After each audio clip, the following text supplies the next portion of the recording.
自動でお風呂を沸かします。お風呂の線は来ましたか？自動でお風呂を沸かします。Hello and welcome to another episode of No Such Thing as a Fish, a weekly podcast. This week coming to you from the Lyric Theatre in London's West End. My name is Dan Schreiber, and please welcome to the stage the three regular elves. It's Andy Murray, Anna Chazinski, and James Harkin. And once again, we have gathered around the microphones with our four favorite facts from the last 7 days, and in no particular order, here we go. Starting with you, Andrew Hunter Murray. My fact this week is that Lord Byron's nickname for William Wordsworth was William Turdsworth. He had a way with words. He was a literary genius. They were living in the same time? They were mates? Yeah. They weren't mates. They weren't at all. They didn't. Okay. Yeah, Byron thought Wordsworth was very boring, and so he called him that. There's this whole cache of letters they've just found from Lord Byron to a friend of his who was a clergyman. And he happens to slag off Wordsworth as Turdsworth, and there you go. I was quite surprised that the word turd existed so far back. Really? Oh. Yeah. Did you? I thought of it as more of a modern thing. I don't think of it as a word like hyperlink or... I thought they were exactly the same thing. I had a look on Hansard, which is the House of Parliament kind of transcript, and nobody has ever directly called another MP a turd in the entire history of Parliament. The closest anyone came was in a hunting debate a few years ago when the MP for Worcester, Michael Foster, was described as a nasty, snide little turd.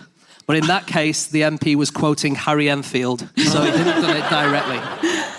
I think you're still calling someone something when you are quoting someone else. Yeah. He was saying, isn't it bad that they called him this, basically? You're a real dickhead, said Rick Mail in Bottom. You still calling the guy a dickhead. The world record for uttering the word turd in Parliament. What? World record? Well, it's not really a world record. Yeah, because most world records, you have to bring someone to record it officially in. So that must have been a phone call where they said, I've got a big idea I want to do in Parliament today. Are you up for coming? Is it frequency or volume? It was frequency. Frequency is Tony Banks, the former Minister for Sport, and he said it 3 times in 2 years in the late 80s. 3 times in 2. So it's very beatable. Yeah, he could say it 10 times in 10 seconds if he wanted to. It's true. All I'm saying to the current MPs is that there is a chance of breaking that record. There was one time where I've read every time an MP has ever said turd, and there was one when Tony Banks said it, and he said, there was an occasion when I walked round the corner and was faced with the terrible dilemma of seeing a £1 coin embedded in a dog turd. And then he said, I managed to find a small boy who for 50p was prepared to receive it. What bill were they debating at the time? It was about dog mess on the streets. Okay. George Bush used to call Karl Rove Turd Blossom, didn't he? Did he? Yeah. Oh. Chief of Staff Karl Rove. But it was a compliment. I think so. Turd Blossom is a flower, apparently, in California or wherever, that grows out of shit. And George Bush said, you're so great, Karl Rove, you can turn a bad thing into a good thing. So you're Turd Blossom. Also, I reckon that was an emergency meeting with the biggest minds of America going, okay, I just called Karl Rove a Turd Blossom. Someone turn this around on its head. I just got one more thing from Hansard. I was so hoping to talk about Lord Byron, about romantic verse. Tough. The first time that ever anyone said twat in Parliament was a guy called Bill Cash, and he described Field Marshal Lord Carver as a boring old twat in 1986. And the second use of the word twat was immediately afterwards with an unnamed MP shouting, "He said twat!"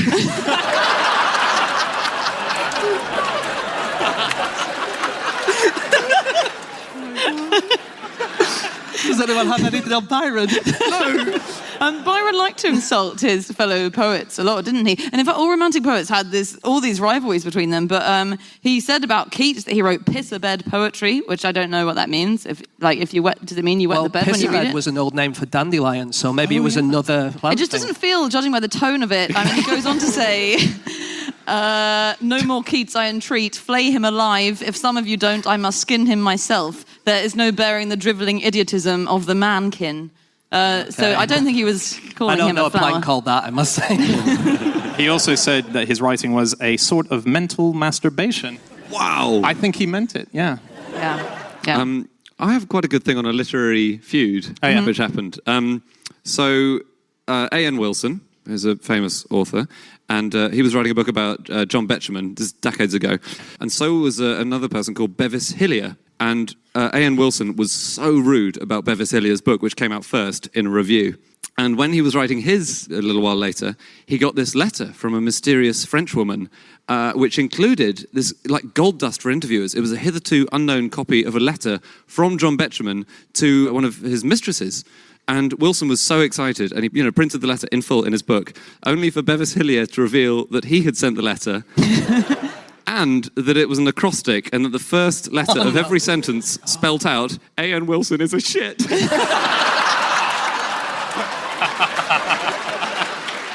And he put it in his own book. I found out something really rude about Lord Byron. When he died, he was buried in a really odd way. They removed his organs and they put them in jars, and it was in a different country. And when he came back, he was buried, and they weren't quite sure if it was definitely him. And so someone wanted to find out. And they made a discovery that not many people have spoken about. So this was the sentence, basically. Before replacing the lid, the vicar, who was the person who was looking for him, noted that his sexual organ showed quite abnormal development. He began to tap the spot just above Byron's knee, and he said, he was built like a pony. That was in the tomb. That's... Wow. It's not a horse. If we were being really critical. Picky. So when they got his body out of the tomb, there was 7 people present. So there was Thomas Gerard Barber, who was the canon of the church. There was an unnamed doctor, a surveyor called Nathaniel Lane, a local archaeologist, a photographer called Mr. Bullock, and the local MP was there, and I promise you this was his actual name. He was called Frederick Seymour Cox. No! I promise, honestly. That's his name, honestly. You know what they say? Seymour Cox by name. Byron didn't wear underwear, apparently. Sorry? And apparently this is what was fashionable. Just couldn't find them in his size. Do you have that in pony? No, that was, and the reason was, and it was common among like people like Beau Brummel and other fashionable people in Byron's era weren't wearing pants either, and it was because tight trousers were in fashion at the time, and it was to avoid VPL. Do people still say VPL? They used to say it when I was at school. What's VPL? A visible panty line. They didn't say it was to avoid that. The historian whose book I was reading said the line of the trousers was not to be interrupted by underwear. And so he largely didn't wear any underwear. He bought white linen trousers in batches of 24 at a time. Wow, what was he doing to them? Going through them. I did not think this fact would be this penisy, and I'd like to put that on the record. We're going to have to move on very soon to our next fact. Oh, really? Yeah. Do anything before we do? I have a fact about nicknames. Okay, yeah. At least 10 kings of Serbia had the nickname the Crowned. That's all they could think of for them. Imaginative. My favourite nickname of all time, there was a guy called Leo II. He was a Roman emperor, and he was known as Leo the Butcher. That's not my favourite one. He was called the Butcher because he killed the patriarch of Alexandra's supporters, and he was called Timothy the Cat. But that's not my favourite either, because Timothy the Cat had replaced another guy called Timothy Wobblehat. And nobody knows why he was called Timothy Wobblehat. There's 2 main theories. One of them is that he flip-flopped between religious positions, and the other one is he had a wobbly hat.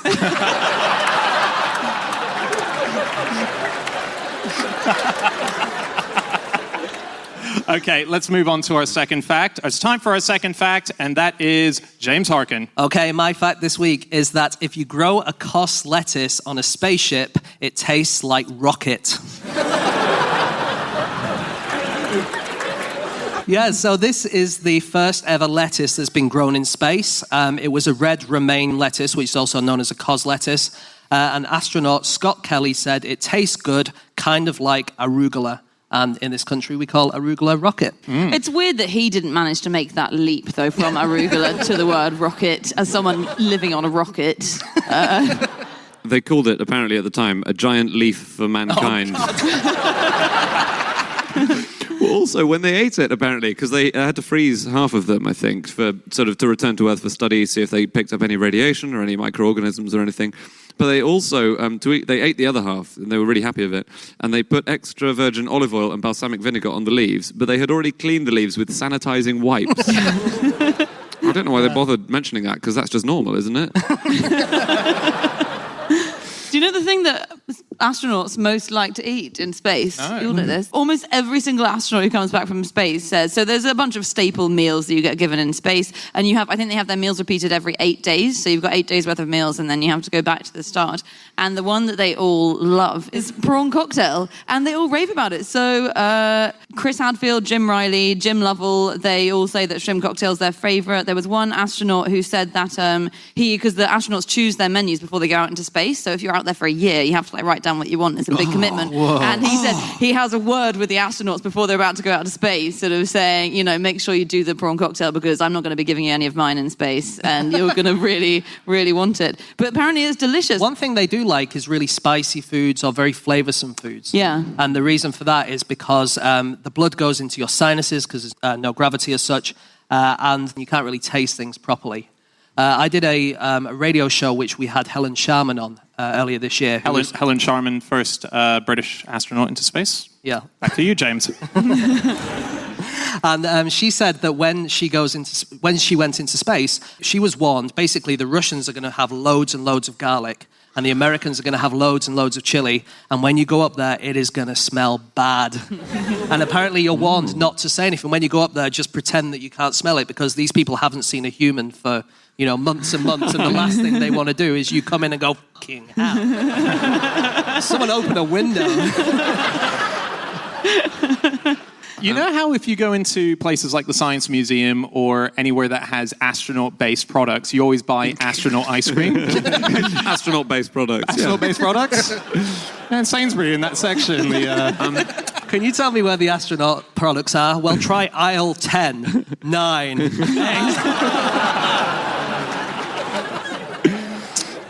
So anyway, astronaut ice cream is a massive thing, and everyone buys it, and we all eat it, and we go, this tastes horrible, and but they eat it in space. It turns out that astronaut ice cream was used for one mission, and it was in 1968. No one liked it. It was too crumbly. It's never been up back again. And so the makers of it went, well, what do we do with this? Let's just pretend it's still a thing. So every time anyone eats it and goes, this tastes terrible, but doesn't it feel like space? No one's eating it. It didn't work. It's a failed product. When you say everyone buys it and eats it, out of interest... You need to come to my family for Christmas dinner. There are plans to farm in space. One of the advantages, apparently, so it's good, the idea of farming in space for various reasons, but one of them is that the Veggie Project, which is what this is part of, could be used by astronauts in space for recreational gardening during the long-duration missions, which I quite like. Nice. So they all have their own allotments. NASA once shipped a specific bit of fruit up into space because they wanted to do an experiment and a tribute to Isaac Newton. So they sent up a bit of the tree that Newton had the idea under, and they sent it up with an apple because they thought, this would be great to film a video of not only the bit of the tree that taught us about gravity, but also an apple. So they brought it up, and they were all set to film, and it was looking like it was going to be an amazing video to put online. And as they were about to film, they forgot to tell one of the astronauts that they were doing that, who suddenly saw this floating apple going, oh God, there's an apple. She ate the apple. And they went, where's our apple? And she went, And then they had to film the video with a pear. You can see on YouTube there's a pear floating in space. Okay? And they don't mention it. They're like, wow! The first ever Swedish astronaut was a guy called Christer Fuglesang, and he tried to take reindeer meat into space because it was around Christmas time, and it's a delicacy, but he was told it wasn't very Christmassy. What? To eat reindeer. Yeah, it's like bringing a piece of Santa Claus up to eat. lettuce. Oh, yeah. Lettuce has been an aphrodisiac for 3,000 years, apparently. Right. And the reason is, I didn't realize this. So part of it is because of its upright kind of phallic structure. So it was considered an aphrodisiac in ancient Egypt and continued to be considered that throughout Rome and Greece. And it's because it's got this upright structure. And also it secretes latex at the bottom of it, so it oozes like white liquid when you cut it. Wait, hang on. Did you say it secretes it at the base? Yes. Well, that's one point of difference. Right there. If you're listening to this and that sounds like you, you need to contact a doctor immediately. So of course it's green. But supposedly we've bred it so it's much more domesticated, and we sort of tamed the wild lettuce, which did have all these sort of sexy connotations, and we've now got really boring iceberg lettuce and things like that, which are not sexy at all. And Yeah, because it was too rude before. Yeah. It was post-curfew stuff. I've found a couple of foods in space that are not food. Okay. Yeah, so, explain. So the process of falling into a black hole is called spaghettification. Yeah. That's an actual scientific word. And the idea is that when you fall into a black hole, as you may do, you get stretched out longer and longer like spaghetti. Yeah. And so some scientists just said that's spaghettification. Yeah, the tidal forces end up stretching you like spaghetti, yeah. Yes. So that's what spaghetti is? Yes. That's what spaghetti is. That's how we get spaghetti. I'm giving up. The other one I found is that in the US Army, there was a program back in the day, a future weapons office. Oh, yeah. For in case we colonized the moon, and they invented a sausage gun. Wait, what? It didn't shoot sausages, but it did a process whereby you make sausages coming out of the gun. And it was an actual thing that the Pentagon worked out and said that once the war gets way enhanced and we're all on the moon fighting, you're going to need your sausage gun. Isn't that exciting? So does it have anything to do with sausages? There's no sausage. It's not made of a gun. The gun's not made of sausages. To be honest, I stopped reading when it said sausage gun. So sounds pretty exciting though, doesn't it? Sausage guns on the moon. It's time for our third fact of the evening, and that is my fact. My fact this week is that scientists have grown an ear using Van Gogh's DNA. Yeah.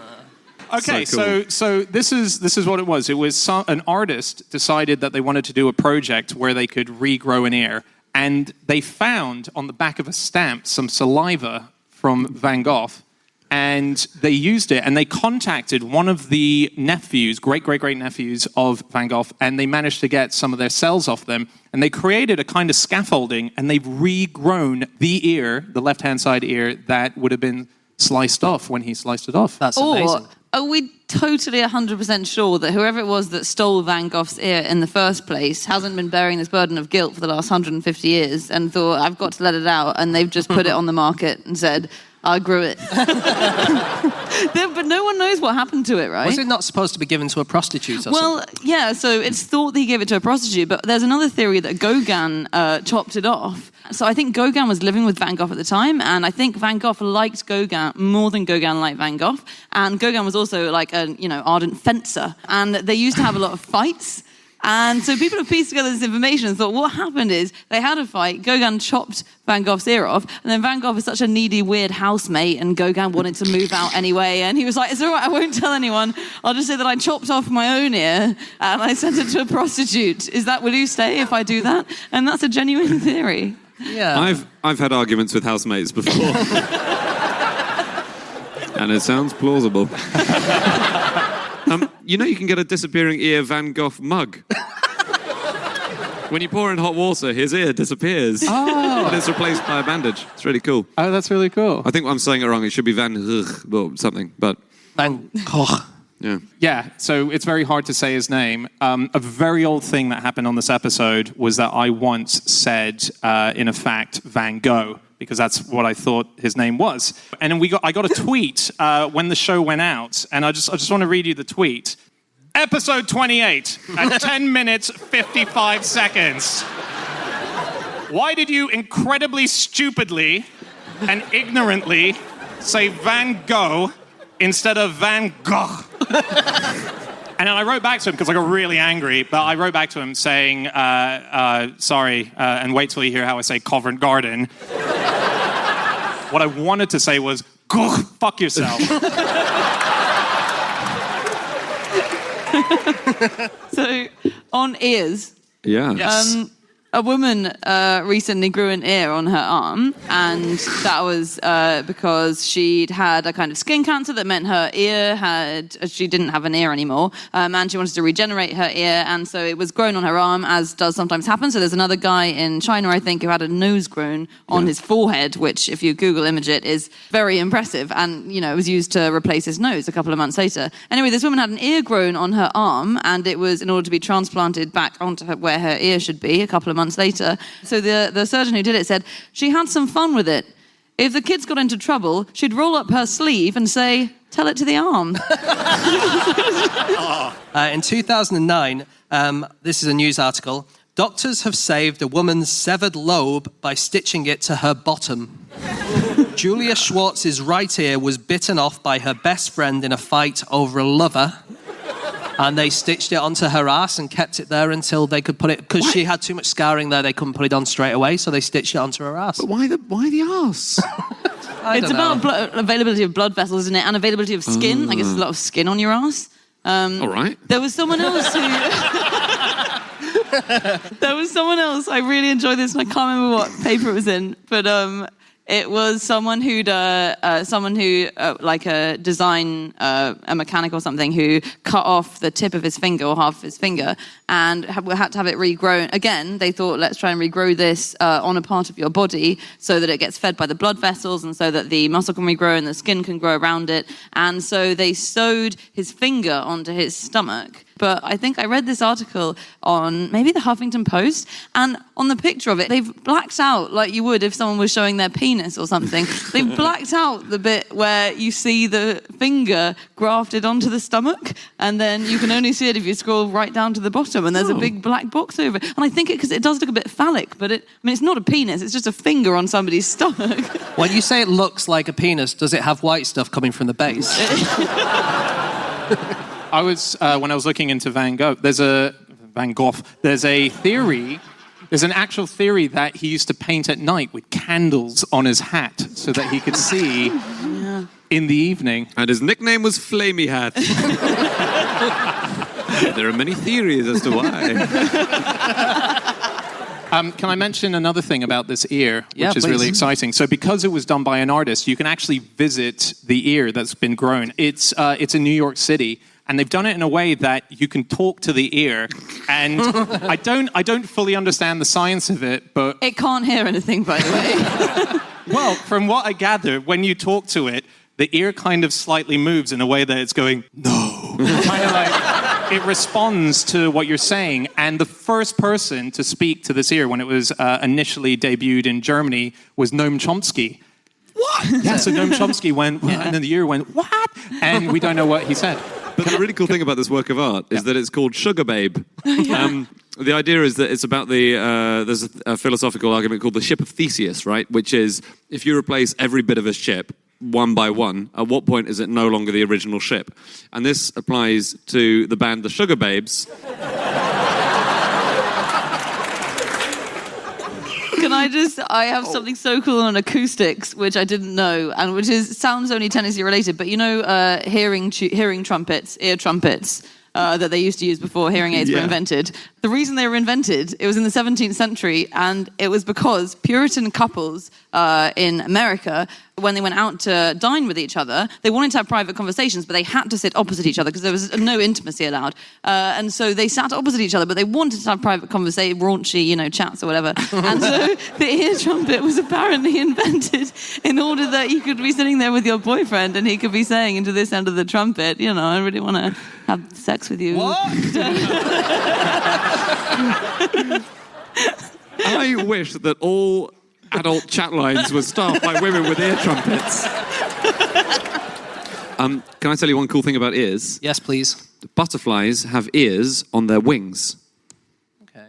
And complete with eardrums, they're proper ears, but they use them to hear bats' ultrasound. And when scientists play ultrasound to butterflies, they start flying in crazy patterns, sort of doing evasion tactics to get away from a predator.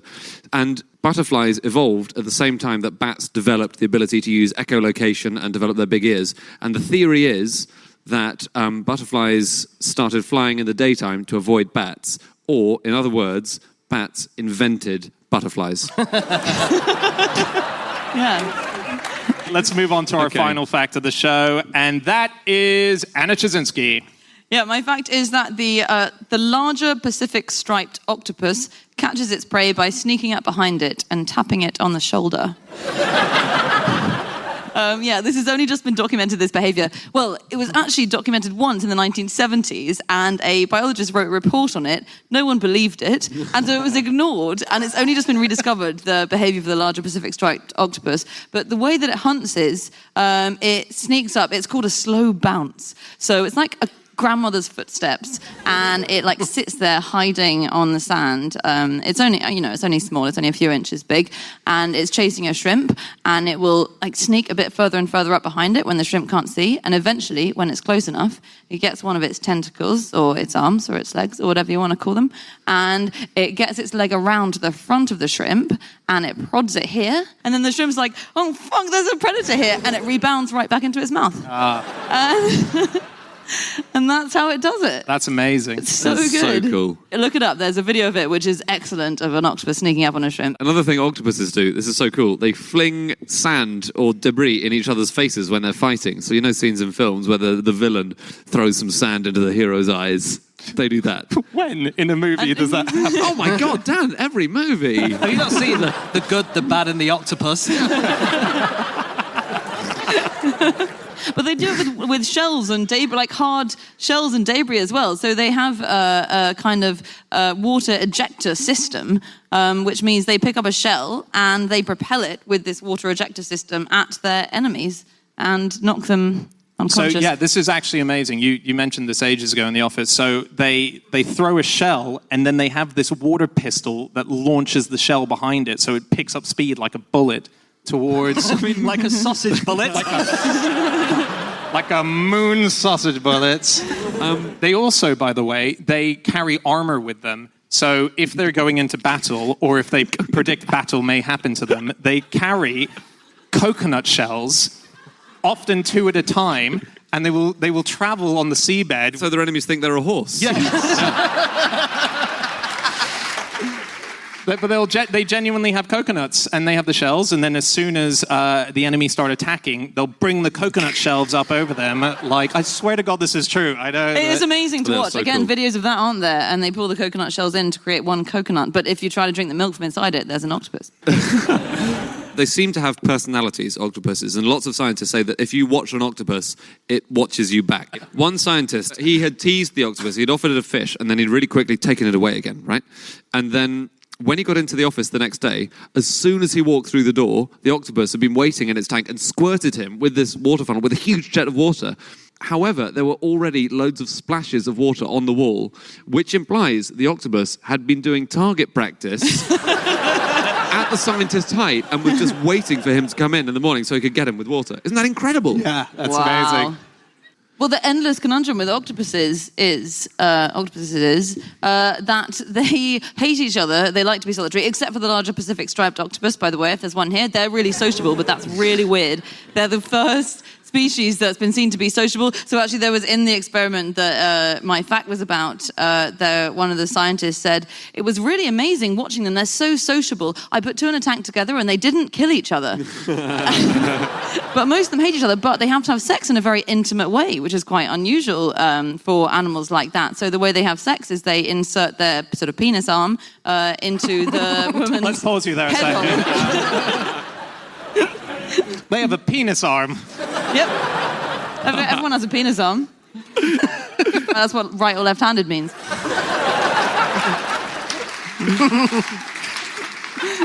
So the world record for an octopus opening a jar is 54 seconds.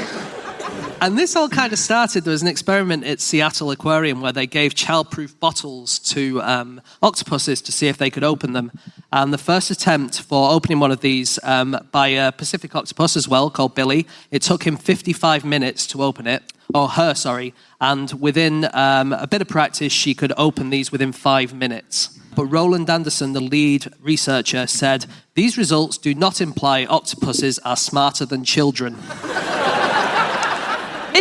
It's easy to open childproof stuff once you've worked out the trick. Yeah. That's like as soon as you know to push it before you twist it, then you're gold. I can't believe it took them 5 minutes after that. There was an American group called Safe Kids who tried out whether children could open these or not.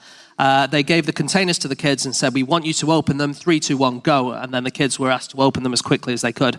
And every single child in the group could open at least one of the bottles that they were given. And Olivia, who opened 2 within a minute, was interviewed by a researcher. She said, I'm really fast because I'm a big girl. Oh. That's nice, isn't it? It's very nice. There's an Indonesian species of octopus where they sometimes build bunkers. They don't build bunkers. They just dig in the sand. The male stays in a little hole in the sand that he's built, and it's lined with mucus. And he sends his arm over across the seafloor and down into the den of the female next door and has sex with her that way. But sometimes the females go out mid-sex, I don't know, on an errand or something. If I had a pound for...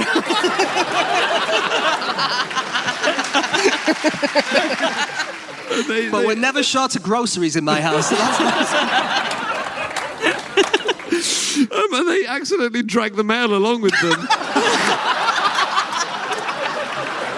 Again, if James had a pound. Well, is it an accident? Because it's a massive danger in octopus sex of the female eating the male, because they love to eat male octopuses. And so the best time, apparently, if you're a male octopus out there, to have sex with a female is while she's eating, because then she's distracted, or while she's foraging. So maybe he's chosen to go for it that way. Maybe. But that's why they go for the long-distance sex, isn't it? To try and make sure they don't get eaten. And sometimes she will suddenly leap out and propel herself towards him and swallow him whole. Or strangle him to death sometimes during sex. No. As in Xenia Olatop. Does anyone remember her from the 90s Bond films? Yeah. They'll have sex, get their sperm in them, and then strangle them to death and eat them. It's like an all-in-one kind of deal. Okay, that's it. That's all of our facts. Thank you so much for listening to our episode. If you would like to get in contact with any of us about the things that we've said over the course of this podcast, you can find us on Twitter. I'm on @Schreiberland. James?